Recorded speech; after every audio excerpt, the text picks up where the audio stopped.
Karena kitab tafsir itu gampang, teorinya itu mudah sekali.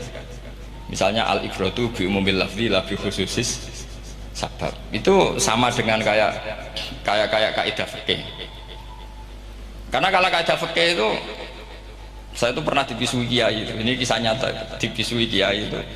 Pas basul masail dulu saya itu masih sering mau basul masail. Ini mun pensiun mun boten niku. Dulu saya dengan Gus Zofur putrane Mbah Mun itu sering makili Pondok Anwar basul masail fikih. Tapi tidak tahu ceritanya Gus Zofur jadi dokter tafsir, saya juga kok tahu-tahu menekuni tafsir. Lama-lama orang itu lupa status saya yang fakih ya. Makanya saya itu ya kadang eman gitu karena ini status penting juga. Tapi status fikih itu kadang memang menyesatkan. Karena begini, itu dulu pernah ada basul masail itu begini. Ini kisah nyata ini. Ada desainer baju putri untuk putri, anak putri. Kemudian desainer itu menciptakan satu celana pendek atau celana seperempat. Dengan desain ini pasti kalau dipakai itu auratnya itu kelihatan. Bagaimana hukumnya desainer ini? Apa termasuk mimman sarro'a as-sayyi'ata? Karena terjadi kasfil aurat. Apa enggak? Rata-rata kalau dia yang khusuk-khusuk yang sepuh-sepuh desainer itu dosa gara-gara tren pakaian ini mau itu buka aurat. Tapi saat kiai-kiai alim yang muda-muda entah saking belingnya entah saking pinternya tidak tahu bilang begini, Pak Yai yang didesain apa? Ya celana itu. Lalu celana itu fungsinya nutupi apa buka aurat? Ya nutupi. Lu kan lumayan urun nutupi. Kalau haram ya dicopot, lu kan malah parah itu. Bingung kayaknya. Sampai bilang gini, wah semanis. Itu kan makanya ini guyon ilmiah. Repotnya ngadepi orang alim muda itu kan mbok gedhingi ku ilmiah, mbok senengi fase.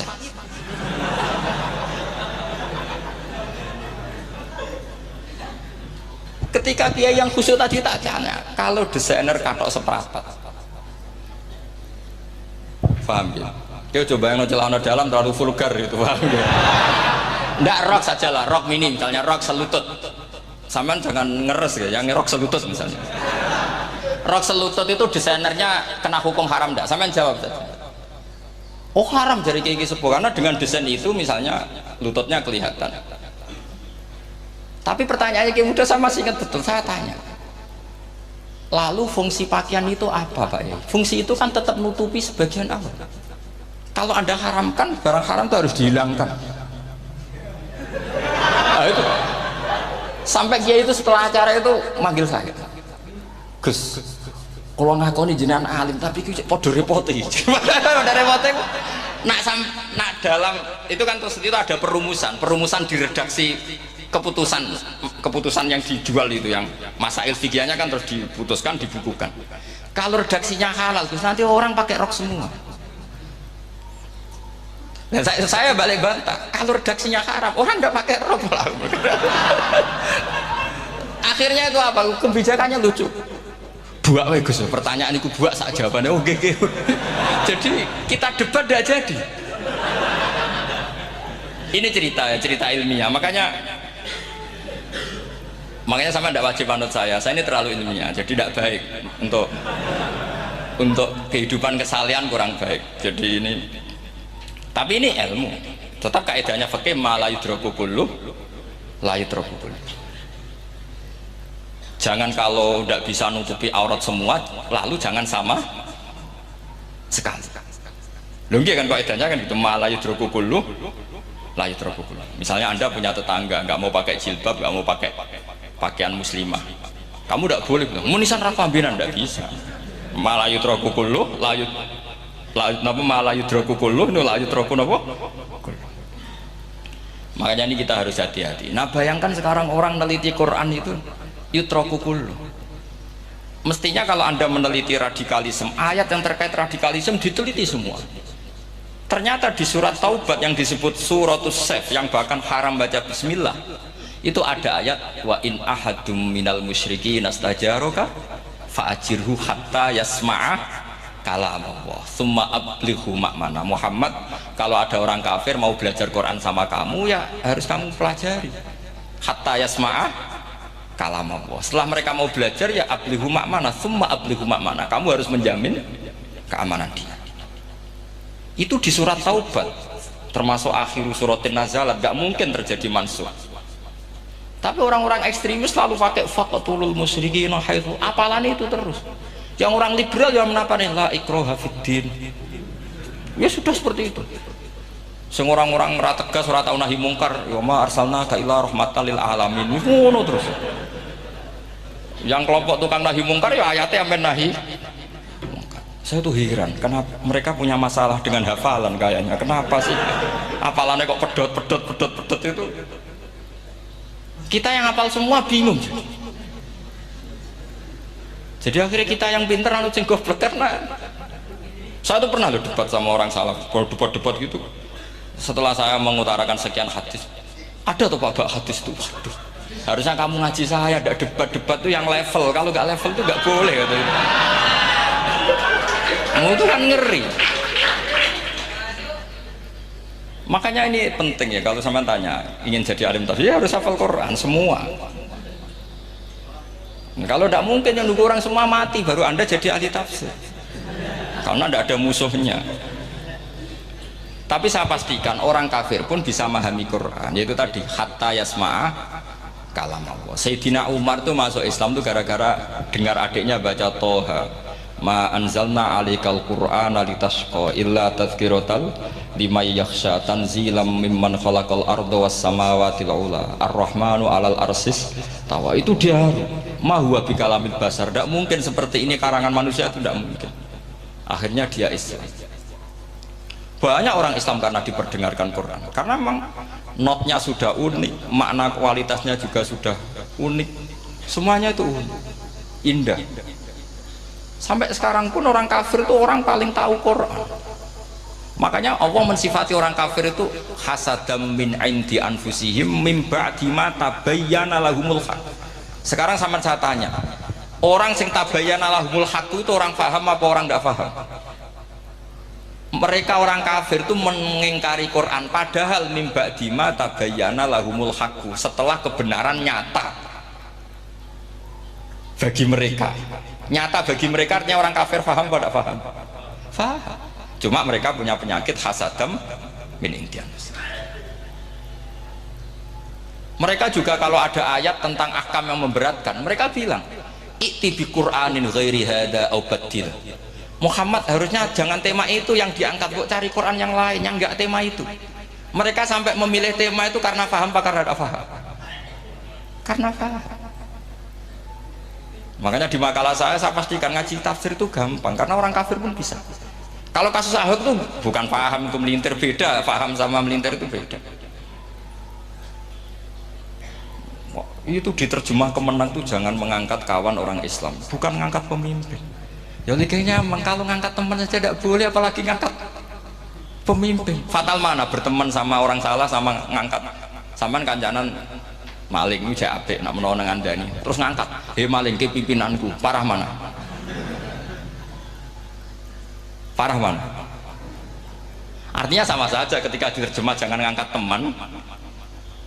Sebetulnya ngangkat pemimpin lebih fatal. Itu kan mafhum awlawiyah, itu kan normal saja. Itu di Quran biasa, misalnya innalladzina ya'kuluna amwalal yatama dzulman, orang yang makan hartanya anak yatim secara zalim.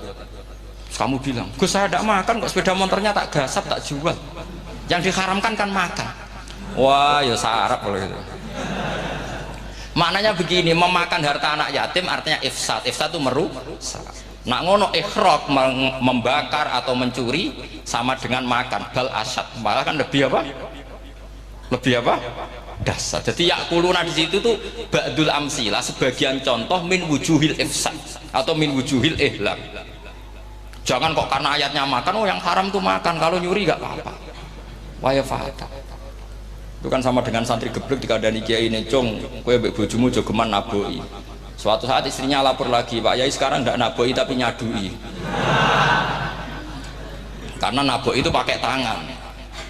Mereka pertama dilaporkan kiainya, "Pak Yai, suami saya itu sering memukulin saya pakai tangan gini. Cung jogeman naboi bojomu." "Nggih Pak Yai, siap." Satu saat istrinya lapor, "Pak, tetap benjut, kenapa?" "Kulo nak niki disadui." Mergo pikirane sing haram nabok, nak nyaduk halal. Wah itu kan ngajak goblok bareng. Nah masalahnya di usul fikih kasusnya seperti itu. Makanya saya ini kadang ya maliki sekali. Kadang saya itu maliki sekali. Kadang ya. Misalnya begini, saya beri contoh. Ini yang kisah nyata ya. Ada seorang Arabi datang ke Rasulullah. Ya, tadi kan teman-teman minta juga ilmu hadis ya. Ini satu paket saja. Itu tadi nanti kalau sampai kasih lalim itu sudah ada urusan saya tadi. Nunggu orang mati banyak tadi. Kalau nggak usah nunggu orang mati, sarannya tadi apal tadi. Ya Rasulullah ahlak. Saya ini orang yang rusak. Wama ahlakaka. Lalu yang bikin rusak kamu apa? Qol waqatu imroati fina hari Ramadan. Saya menjima istri saya ketika masih siang. Fina hari Ramadan, siang Ramadan. Walhasil Nabi tidak menyuruh hanya kodok, tapi menyuruh kafaroh. Kafarohnya itu merdekakan budak atau memberi makan 60 orang miskin atau puasa berapa? Puasa 60 hari. Atau urut merdekakan budak atau puasa 60 hari atau memberi makan sitina miskin. Oke, kita sepakat ya hadis itu sahih dan diulang-ulang oleh ashabus sunnah. Oke, riwayatnya nggak masalah. Sekarang kita analisis maknanya. Sekarang sampean saya tanya, kalau anda misalnya sekarang jam berapa ini? Misalnya sekarang jam 9 kurang seperempat Ramadan, terus anda rokok atau anda ngopi, kepengen ngopi terus ngopi tanpa udhrin syar'iin, anda hanya wajib qadha apa bayar kafarah? Nggak sampean jawab. Rata-rata kiai kita, oh mau wajib qadha Gus karena gak jima. Sing seru kafarah itu nak jima. Kan ngombe kopi be jima udah itu. Pertanyaannya itu lucu, ini naik secara fikih masalah. Masalahnya begini. Jima bojo itu tidak zina. Jima bojo itu zina apa enggak? Enggak. Berarti dengan makan bedanya apa? Sama kan? Sama-sama amrun mubah. Sesuatu yang boleh. Kenapa hukumannya berat? Makanya kata Imam Malik, ndak itu nilainya adalah hadku hurmati Ramadan bi ghairi udhrin syar'iyyin. Makanya kata Imam Malik, siapapun yang makan fina hari Ramadan, iftar apapun fina hari Ramadan bi ghairi udhrin syar'iyyin, maka hukumnya sama dengan jima fina hari Ramadan. Karena sama-sama ihlak ifsad hurmata Ramadan bi ghairi udhrin syar'iyyin. Loh enggak, ini ilmiah. Kamu udah harus cocok, tapi otak kamu harus percaya. Loh iya kan beda kan? Saya secara nafsu tidak cocok, cek berarti. Tapi ilmiah saya setuju.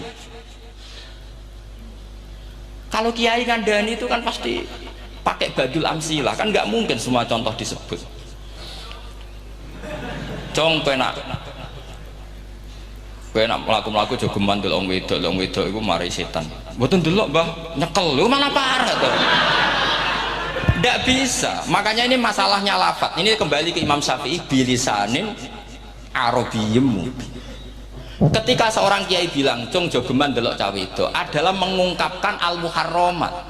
Bukan mentaksis yang haram itu hanya Saya ulang lagi ya, ketika seorang kiai bilang cung jogeman delok wedok sing haram, itu semangatnya adalah melawan keharaman, bukan mentaksis yang haram hanya delok. Itu di Quran normal semua, di semua lugat ya biasa. Itu kan sama seperti misalnya seorang bang ngasih uang cucunya, cung tak kayak duit 100.000, cung gue tuku es, terus gue mendingan nah ragu tuku es haram iki kan ngongkone tuku es. Lah kepen putumu mati kan nyeben 100.000 gue tuku es. Ya mulai dulu istilahnya nambahnya ke ibu tuh cung 100.000 gue tuku es. Cara wong kuno. Nah, maksudnya itu pokoknya umumnya cak cilik senane es cuma nyebut. Ya sudah seperti itu. Sama seperti Quran menghentikan begini. Ini memang salate yang fikih dulu, yang pokok-pokok. Di antara yang nggak boleh dikawin adalah wa antasma'u bainal ukhtaini illa ma qad salah. Kamu tidak boleh menikahi Sri dan Zainab, kakak beradik. Sudah sepakat nggih? Fi nikahin wahid nggak boleh al jam'u bainal ukhtain. Jadi mbaknya kamu kawin, adiknya kamu kawin fi nikahin wahid. Tapi nak ngeduni boleh, berarti kan dengan waktu yang berbeda. Quran hanya menyebut itu. Kemudian Rasulullah zaman Sugeng itu hanya nambahi wala binal mar'ati wa ammatiha wala binal mar'ati wa kholatiha, juga gak boleh menikahi ponaan plus buliknya, baik bulik dari bapak yaitu ammah maupun bulik dari ibu disebut apa? Kholah. Kemudian ulama fikih merasa ada yang kurang, ditambahi lagi dua perempuan yang andekan yang satu itu lelaki kok haram nikah, berarti haram jam'u fi nikahin wahid. Misalnya cucu rabibahnya boleh enggak? Enggak boleh kan?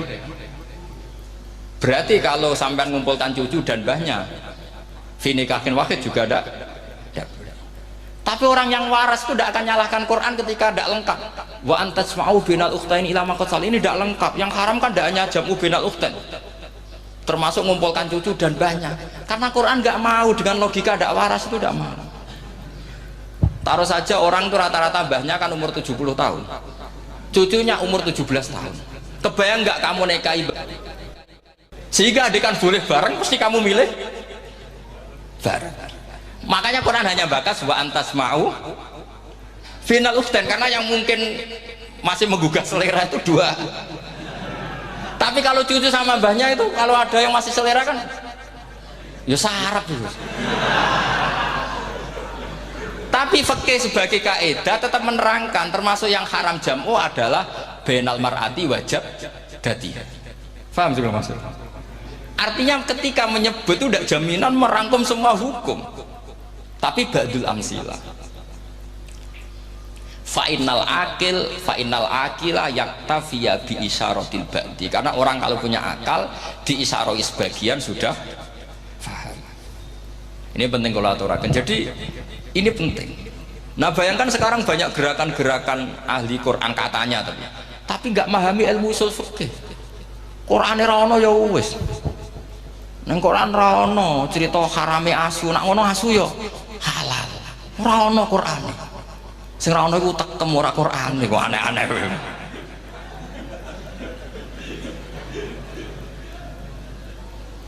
Itu kan sama terus sampean misalnya tadi jam 09.00 Ramadan tambah uzurin syarian terus mangan mie rokokan. Itu kan melecehkan Ramadan biguri uzurin syarian, karena melecehkan hurmata Ramadan kena sanksi separah itu. Jangan kamu terus bilang tapi Nabi hanya bilang masalah jima final Ramadan. Jima istri itu hukumnya itu tidak zina, hukumnya itu mubah sama dengan makan. Ini cara madzhab Maliki, tapi kita alhamdulillah madzhab Syafi'i. Ya itu masalahnya. Berhubung itu menguntungkan sami'na wa ata'na. Nah, itu. Tapi saya sendiri dalam konteks ini, saya itu ya sangat-sangat Syafi'iyah, sangat-sangat Syafi'iyah. Dalam banyak hal sangat-sangat Syafi'iyah. Tapi dalam banyak hal kadang-kadang saya Maliki. Nah, itu kan kalau sampean tanya kenapa gitu, ya hikmah baca banyak saja. Karena yang Syafi'i itu ya karena bacanya hanya Syafi'i, itu bukan fanatik, itu keterbatasan. Jadi itu beda, ada apa itu namanya nggak fanatik, itu keterbatasan. Itu beda sekali. Jadi kita harus ngaji yang banyak. Saya termasuk utang ya sama Imam Syafi'i itu baca kitab Ar-Risalah. Itu kitab yang kadang satu ulama baca sampai 500 kali. Yaitu Imam Syafi'i itu dalam kitab Risalah itu begini, ini termasuk ulumul Quran yang paling penting. Muqaddimahnya begini. Wan nasu sinfani min awalil amri. Wan nasu sinfani. Ketika Rasulullah datang membawa Quran itu manusia hanya ada dua. Al kuffar sing dari jenis ahli kitab dan kuffar dari jenis yang tidak ahli. Bahkan tidak ada orang Islam zaman itu. Pertama Nabi jadi Nabi itu adakah pendengar yang Muslim? Kan tidak ada, semuanya ahli kitab.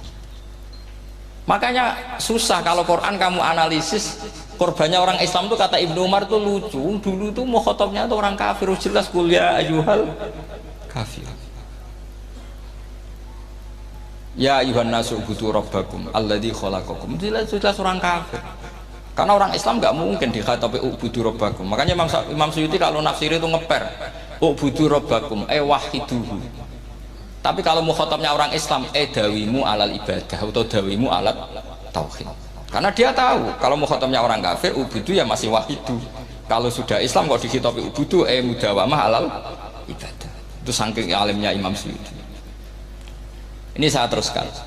Kalau mukhatabnya itu orang kafir ahli kitab, itu kemungkinannya ya dua cara mereaksi Quran.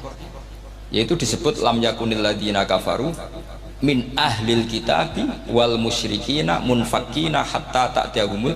Jadi lam yakunil ladzina kafaru, jelas kafaru itu umum. Kemudian ditafsir kafaru itu ada yang min ahlil kitabi, berarti kafaru yang jenis Yahudi Nasrani. Ada kafaru yang min ahlil kitabi wal musyrikin, kafaru yang jenis musyrikin, yaitu kafir Mekah. Karena cara kaidah nahwu al-atfu yaqtadi taghayyur, kalau ada ataf pasti konteksnya beda. Jaa Zaidun wa Amrun, berarti Zaid ada Amar, Amar ya ada Bakar, karena Jaa Zaidun wa Amrun wa Bakrun. Pasti orang ini berbeda. Tidak boleh orang yang sama kamu pakai ataf. Ini sudah clear ya ini. Kemudian cara pandang mereka ya beda. Ketika Rasulullah mengajak tauhid, itu ahli kitab tidak masalah. Memang harusnya Tuhan itu satu. Tidak masalah bagi ahli kitab. Problem bagi ahli kitab adalah Muhammad itu nabi. Itu kita nggak suka. Kalau Tuhan satu oke, tapi kalau Muhammad nabi tidak oke. Kita bisa jadi nabi, kata mereka, karena mereka merasa nasabnya sampai Ibrahim. Sementara zaman itu mereka sanksi Muhammad itu nasabnya kondi, gak jelas. Ini penting kalau aturakan. Sehingga dalam konteks ini Allah menjawab ahli kitab dulu. Ini itu disebut Muhammad itu nasabnya jelas. Ini itu fihi ayatum bayinatum maqamu Ibrahim. Ini saya dengarin. Ibrahim itu jelas pernah ke Mekah. Bukti Ibrahim pernah ke Mekah adalah jejak kaki Ibrahim di makam apa? Makam mereka, artinya buatan kuburan, buatan jejak kaki Ibrahim ketika bangun Ka'bah. Fihi ayatum bayinatum maqamu Ibrahim. Pon. Kalau Ibrahim pernah di Mekah, artinya beliau pernah nikah di Mekah.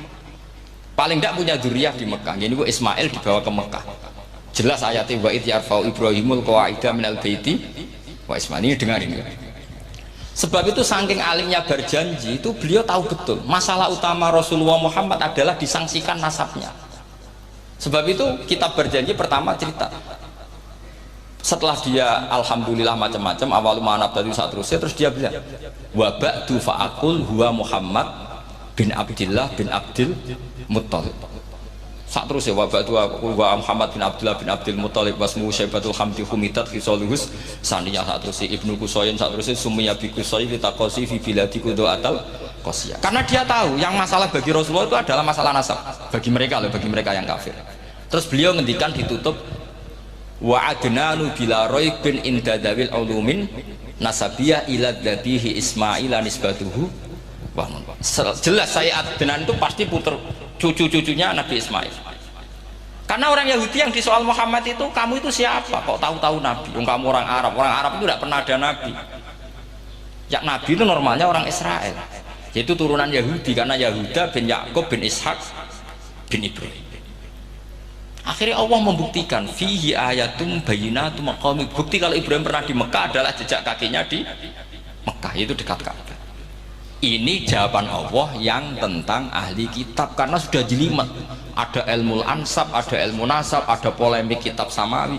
Kalau kafir Mekah ini goblok-goblok.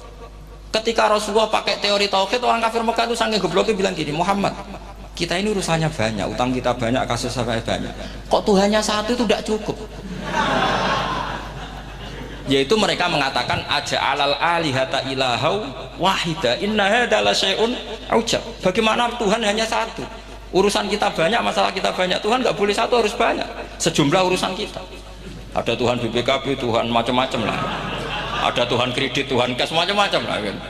Sesuai sebanyak urusan kita. Mereka tanya aja'alal alihata ilahau wahida. Masa Tuhan satu? Inna hadza la syai'un ujab. Ini aneh.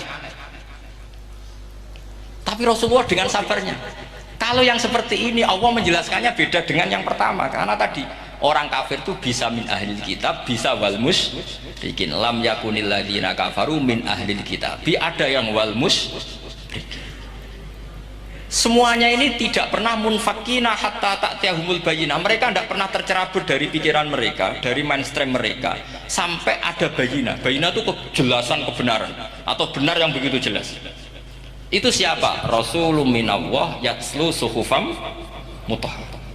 Akhirnya Nabi sabar. Saking sabarnya Nabi itu ngomong gini, ya di khalayak umum, mukhatamnya ya kafir semua. Hei saudara-saudara kami suku Quraisy, kita ini sebangsa. Nabi tanya, Muhammad, ajaran kami itu benar karena kamu itu orang yang kita percaya. Tapi kali ini Anda aneh karena ngajak satu Tuhan. Itu tidak mungkin, urusan kita banyak, satu Tuhan nggak mungkin, Tuhan harus banyak. Kita punya 3 aja kurang banyak kan, banyak punya Lata, Uzza, Hubal. Rasulullah dengan sabarnya ngendikan gini, hai kaumku, kalau kamu jadi pembantu, jadi buruh, senang mana punya majikan banyak sama majikan satu. Kalau majikannya banyak, itu perintahnya beda-beda, seleranya semua harus kamu lakoni, semua harus kamu taklui karena kamu harus nurut. Wah ya repot mat kalau di majikan banyak, ngerepoti mesti.